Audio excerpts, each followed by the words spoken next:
welcome back to the Hobby Lodge. So this evening I thought I would take you through what I just picked up for a new game called Silver Bayonet, and it is a gothic horror version of Napoleonic Wars. So yeah, I mean that sounds pretty crazy just in its own right. So it's from the same creator as the Frostgrave game, so Joseph McClough here. You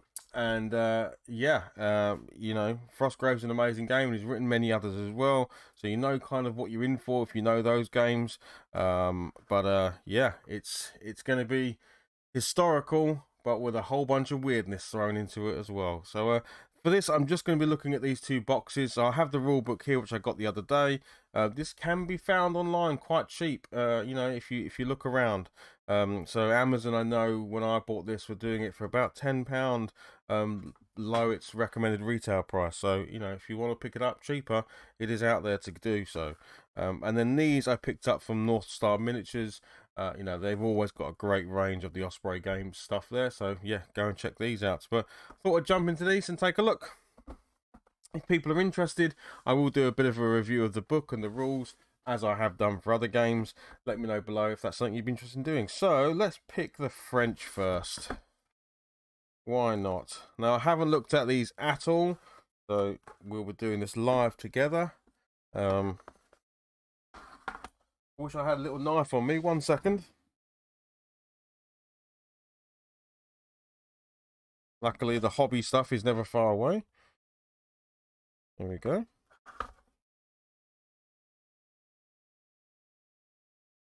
Now, I didn't actually know they were going to come in little boxes.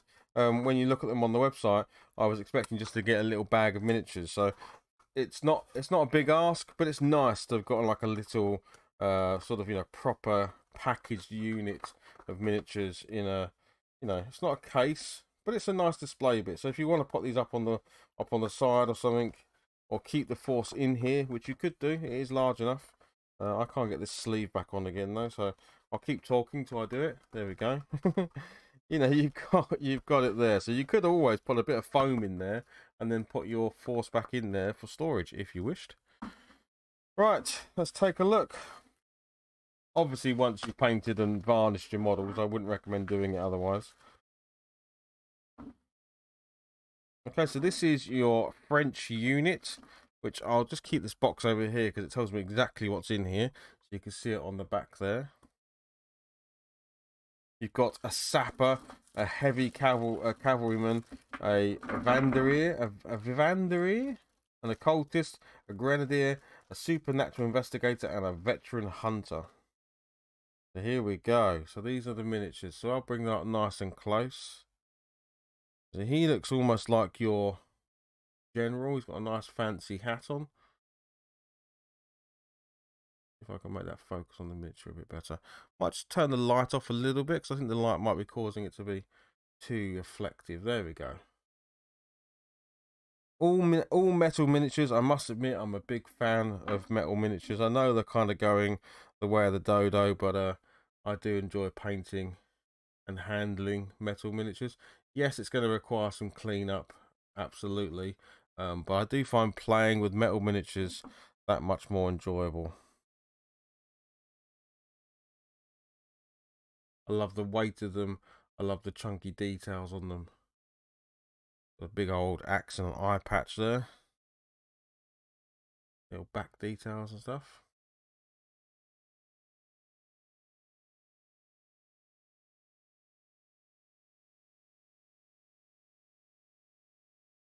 So doesn't actually tell you which one is which, but I could have to guess. But this maybe looks like the occultist, would be my guess, because she's kind of got that sort of, you know, voodoo type stuff going on there.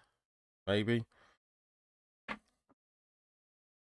this looks like it could be the trapper or sapper, was it called? I don't know. Yeah, I'd have to go through and look what each of these are called. But he looks like, is he smoking a pipe? I think he's smoking a pipe, yeah, and he's got his rifle there, and he's ready to take on some nasties. So there are boxes with beasts in as well, but to be honest, most of us, if we're in this hobby, we've probably got beasts and stuff we can use already, like werewolves and all sorts of things. But if not, you can absolutely go on there and buy more stuff. But if you've already started collecting for games like Frostgrave, Dracula's America, other types of games like that, then you might already have a bunch of things that you can use. I'm interested to see whether I could fit in my sharp models. So I have a couple. I have a box of Rifleman and a box of French infantry, and Sharp and Harper from the TV show Sharp, old Sean Bean. So I'm wondering if they'll fit into this as well. I think they will, because I think they're 28mm and they're from the era, so I think they'll go straight in. So I'm hoping to have a Sharp and Harper British force go up against these Frenchies. So there you go. That was the French force. So there's 1, 2, 3, 4, 5, 6, 7, 8. 8 miniatures, and I think it retails for about £25. I think, which is not too bad for 8 miniatures. And I'll give you a closer look at the back there so you can see exactly what we picked out. Now, if only it had a letter reference or something to reference this table over here, because I couldn't tell you which one. So I could probably guess at some of them, but definitely others I wouldn't know which one was which. So, but look, you can see them up there. Nice details, nice and easy to paint, nice chunky details for you to get on with. So these won't take long to make look like that on the box, or obviously your own style for sure. Okay, right, let's grab the British. Little cut here on the sellotape. Oh, that's all it needs to just come out. It just needs to be slid out. Okay.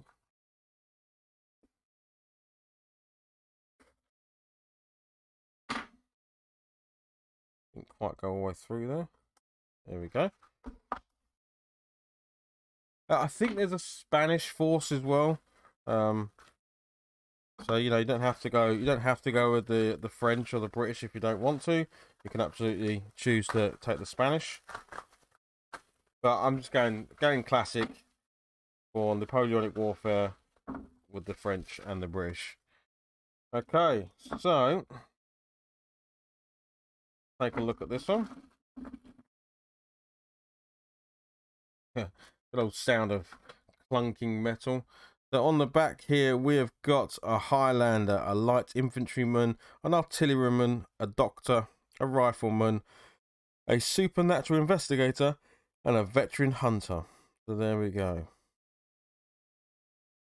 So it looks like both boxes get a supernatural investigator and a veteran hunter. So there we go. There's kind of your I'm gonna guess like your cap. What was he? He was he's your officer. Yeah, there you go. So that looks like your officer. Very officer looking. We've got this has got to be an infantryman. We have got that. I would guess that's probably the investigator. He looks like he's not for warfare. He looks more like he's got his satchel on his side there. He looks like an educated man. He's out there investigating. This guy looks like your veteran hunter because he's got all of the gear. He's got the axe, the mallet, the wooden stakes, the cross round his neck. He's got some hellish sideburns. He looks like he knows what he's doing in the world of the supernatural.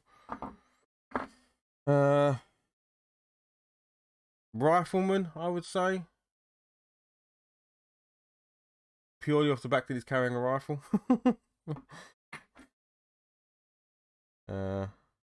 Look, oh, that's another that's like, yeah, that's definitely, that's it's probably going to be hard to pick that up on the camera, but it's just an additional bag. So I'm going to guess that goes next to the investigator. We've then got this guy here who he could also be an officer, I guess. Or no, that'll be the doctor, won't it? That'll be the doctor with his doctor's bag there. That makes more sense.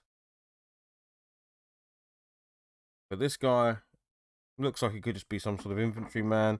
This is probably the rifleman.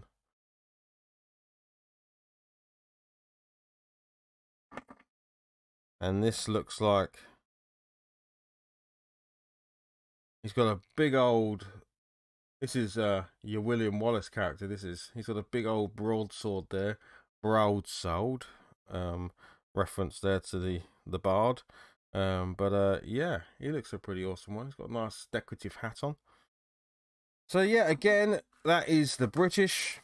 So we've got 1, 2, 3, 4, 5, 6, 7, 8. So again, 8 miniatures for the British.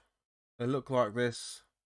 Oh, actually, look, there's the bag there. That's the bag, and it looks like it goes with the officer or whoever. We'll work it out what they are when we actually come to paint them. So what I'll do is I'll get these guys cleaned up, and I'll get them primed up, and then we can maybe relook at them, and they'll appear on stream as and when I'm painting them.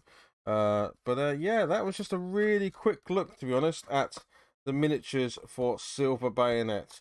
We're really loving the skirmish games at the moment. They just are a lot of fun compared to the big war games. You know, the 40Ks of this world. But you know, we really like a game called Dracula's America. It's not the same, but it's a Wild West, and it's all about sort of the weirdness that can happen out there. And it's got vampires and werewolves in it. This feels very similar, but in the time of sort of, you know, Neopolic warfare. Yeah, there we go. that history period. There's not much more I can say about it. Anyway, if you want to hear any more about this game, leave me a comment maybe, and I'll do a bit of a book review, and I'll do a bit of a talk about it as someone who's maybe coming in it from a non-historical point of view, much more interested in the weird, wild, and wonderful of it, versus the historical accuracy for sure. But yeah, thanks for watching. If you'd like to give us a thumbs up, maybe give us a subscribe. We'll get this primed, we'll get it cleaned, and we'll get it painted, and we can go and have a look at it. All right? Cool. Cheers. Thanks, everybody. Speak to you soon. Bye-bye.